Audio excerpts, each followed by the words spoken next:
이건 이제 두 가지로 보는 거죠. 그런데 몇 년 전에 지금 보시는 소행성, 이건 전파 망원경으로 찍은 거 재구성한 건데요. 저런 소행성이 뭐 지구와 달 궤도의 몇 배 되는 정도 이렇게 스쳐 지나갔어요. 그럼 보통 같으면 다행이다, 안전하게 스쳐 지나갔어, 이렇게 얘기를 할 건데 유독 저 소행성이 스쳐 지나갔을 때 안타까워했어요. 차라리 충돌하지. 충돌하면 멸종될 수도 있잖아요. 그러니까 그렇게 충돌하면 안 되고 무인도에 충돌하지. 뭐 이런. 그리고 심지어는 그 언론 매체 보도에서 아깝다, 6조 원 날라갔다, 6천억 원 날라갔다, 막 이래 난리가 났어요. 아깝다. 알고 보니까 저 소행성에 엄청난 양의 백금이 내장돼요. 약간 욕심이 생기시죠?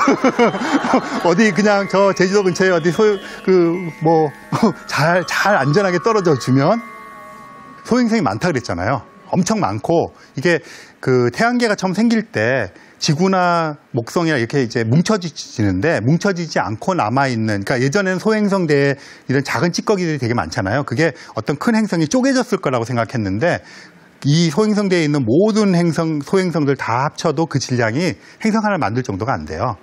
그러니까 예전에는 뭐 지구 같은 게 깨져서 소행성대에 있는 작은 게 됐다, 이렇게 생각했는데, 요즘에는 미처 뭉쳐지지 못한 찌꺼기들이라 이렇게 생각을 합니다. 그러니까 대부분 돌멩이겠죠. 그런데 어떤 애들은 금이 많아요. 어떤 애들은 은이 많아요. 얘네들은 수조개가 있으니까. 어떤 애는 물이 많아요. 뭐 H2O 같은 게. 그럼 그 다양할 거 아닙니까? 그 중에서 이렇게 지구 근처에 와서 우리가 그까지 안 가도 우리를 졸졸 따라다니면서 앞서거니 이렇게 다니는 근지구 전체 애들이 있으니까 얘네들 중에는 그런 애들이 많을 거 아니에요. 그래서 위협으로 보다가 저렇게 돈으로 보는 사람들이 생기기 시작했습니다. 그리고 실제로 탄광이라는 게 있잖아요. 그러면 이제 중국이 희토류가 되게 많아요. 그 많은 이유는 두 가지입니다. 하나는 마구마구 파헤쳐서 그래요.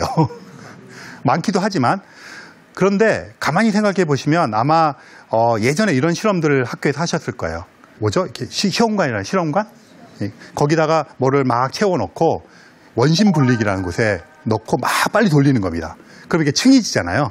뭐가 밑으로 내려가죠? 무거운 것들. 그래서 그 다음에 이렇게 차곡차곡. 지구도 마찬가지입니다. 처음에 지구가 46억 년 전에 생겼을 때는 용암 상태예요. 그러니까 그러면서 회전을 지금 24시간에 한 바퀴 도는데, 그 당시는 더 굉장히 빨리 돌았어요. 그러니까 빨리 돌면 마치 지금 말씀드린 것처럼 지구 속에 있는 여러 원소들이나 이런 것들이 마치 원심 분리기에 넣은 것 같은 효과에서 돌면 어떻게 되겠습니까? 가운데로 무거운 게 몰리겠죠. 그럼 마땅히 금속이라고 우리가 부르는 것들이 중심에 모여 있을 거 아니에요. 그 실제로 지구 중심은 금속 성분이에요. 그러면 차곡차곡 오다 보면 껍데기에는 뭐가 있겠습니까?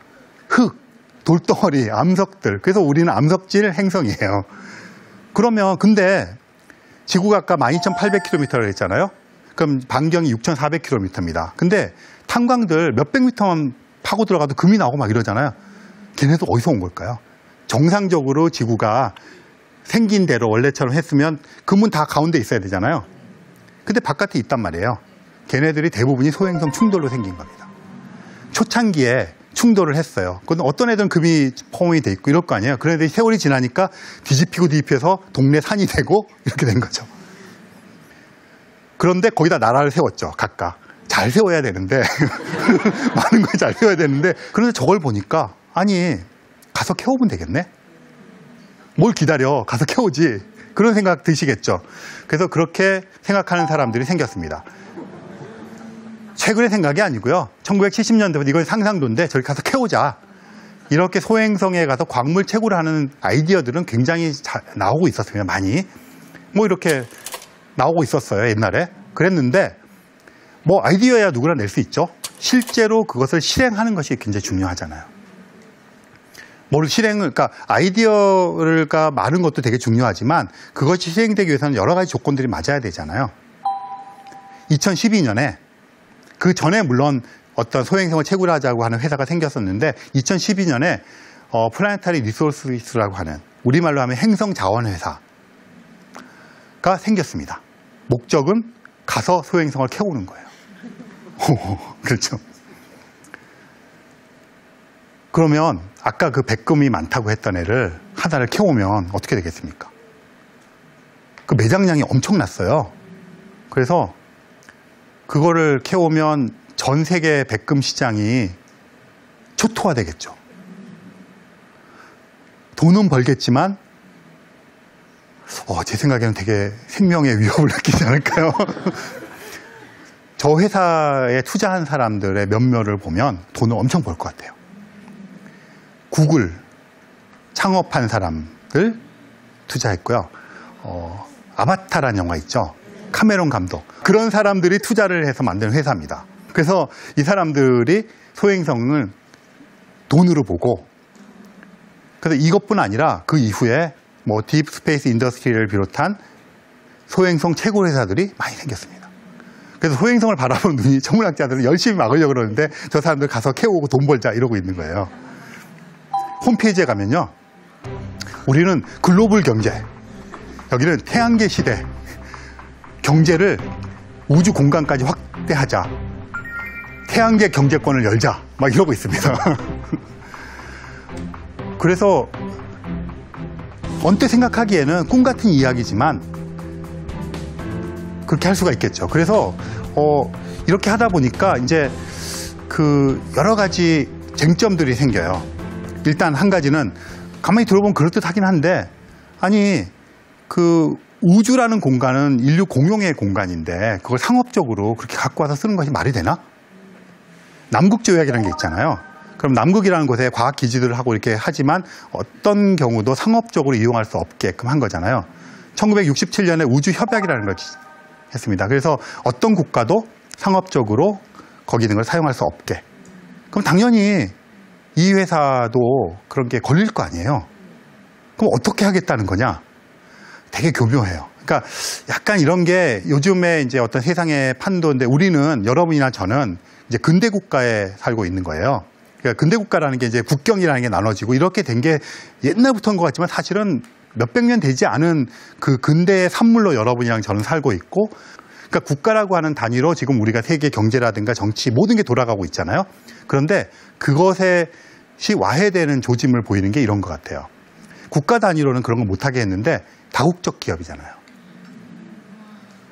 교묘하게 빠져나갈 구멍을 만들어 놨어요.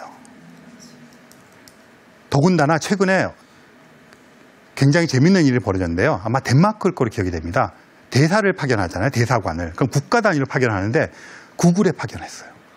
회사에다가 대사관을 설치했어요. 그러니까 아까 말씀드린 대로 국가라고 하는 단위로 볼 것이냐, 이런 몇몇 회사들 다 합친 것이 몇몇 국가들보다 낫지 않겠습니까? 그러니까 이게 재편되는 과정인 거죠. 그런 노림수까지 있는 거예요, 이분들. 그러니까 태양계 경제권이라는 것이 단순한 어떤 기존의 체제가 아니라 그런 겁니다. 그러니까 되게 무서운 얘기예요. 우리는 어디로 가야 되죠?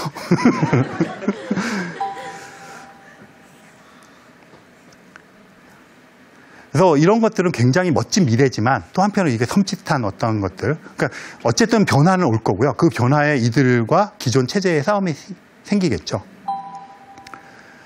그래서 지금 이분들은 소행성 채굴을 하기 전에 먼저 하는 작업이, 지금 보시는 망원경 같은 걸 만들기 위해서 2015년과 18년에 이런 기기들을 띄워서 목록화 작업을 시작했습니다.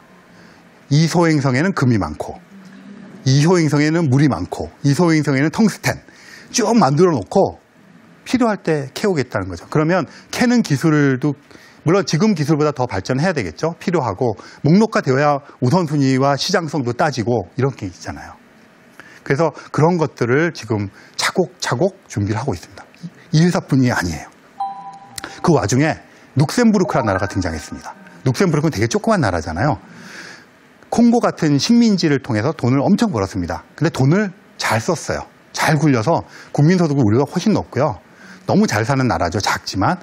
그리고 RTL이라고 하는 그 방송 네트워크인데요. 세계에서 제일 큰 방송 네트워크입니다. 유럽 가시면 온 나라에서 다 RTL이에요. 그게 룩셈부르크 겁니다. 이 나라가 뭐 흔히 우리가 말하는 다음 세대의 먹거리, 경제 먹거리로 소행성 채굴을. 그래서 아까 말씀드렸던 그 회사의 지분의 50%가 넘는 지분을 샀어요. 그래서 22세기에 룩셈부르크는 소행성 채굴 회사를 거듭나겠다.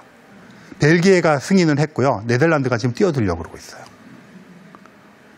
드디어 태양계 경제권이 열릴 수도 있죠.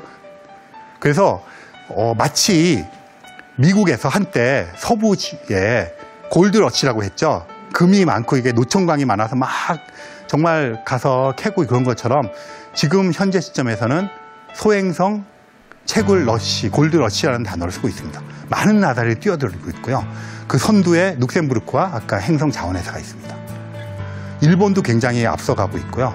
우리나라도 아까 말씀드린 같이 채굴은 아니지만 그런 토대가 있어서 여러 나라들이 지금 보고 있습니다. 지금은 글로벌 경제 시대지만 어쩌면 조만간 가까운 미래에 태양계 경제 시대가 열릴지 모르고요. 미리미리 준비하시기 바랍니다. 감사합니다.